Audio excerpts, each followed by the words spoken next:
قیصر روم کے دربار میں نا ایک بڑی مشہور روایت ہے کہ جب اس کے پاس نبی پاک صلی اللہ تعالی علیہ وسلم کے نبوت کے بارے میں اطلاع پہنچی تو اس نے کہا یہاں کوئی سردار ہونا اہل عرب کا تو لاؤ، تو ابو سفیان کو لے گئے۔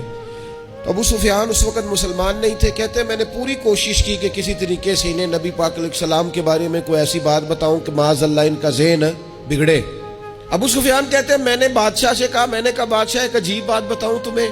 بتاؤ۔ کہنے لگے انہوں نے ایک عجیب دعویٰ کیا ہے کہ میں رات کے تھوڑے سے حصے میں مسجد حرام سے مسجد اقصیٰ گیا ہوں، پھر ساتوں آسمانوں ساتوں زمینوں لو کرسی اور سب کو دیکھ آیا ہوں۔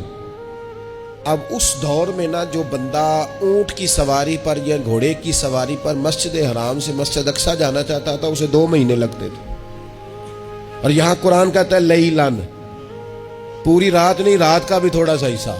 تو آپ یہ بات مانتے؟ وہ قیصر روم چپ کر گیا۔ بات بڑی مشکل تھی کہ رات کے تھوڑے سے حصے میں مسجد اقصیٰ جانا آنا یہی بڑا مشکل تھا، اور پھر آگے کی بات تو ویسے ہی برا البرا ہے۔ وہ ابھی چپ کیا ہی تھا کہ اس کے پیچھے نا ایک راہب بیٹھا تھا، عبادت گزار جو مسجد اقصیٰ میں عبادت کرتا تھا۔ وہ کہنے لگا بادشاہ ٹھہر جا، مجھے ایک بات یاد آئی ہے۔ کہا جناب سنائیے۔ تو وہ کہنے لگا ایک رات میں رات کو مسجد اقصیٰ کے سارے دروازے بند کر رہا تھا، مین گیٹ میں بند کرنے لگا تو مجھ سے بند نہیں ہو رہا تھا۔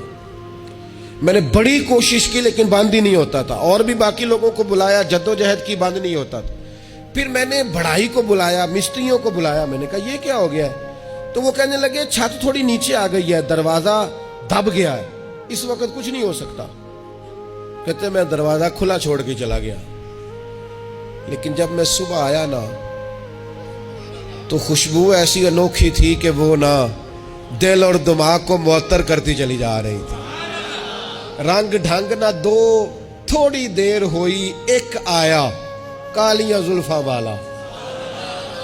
تھوڑی دیر ہوئی ایک آیا کالیاں زلفاں والا، ایویں 2 گھڑیاں میرے من وچ رکیا ہے۔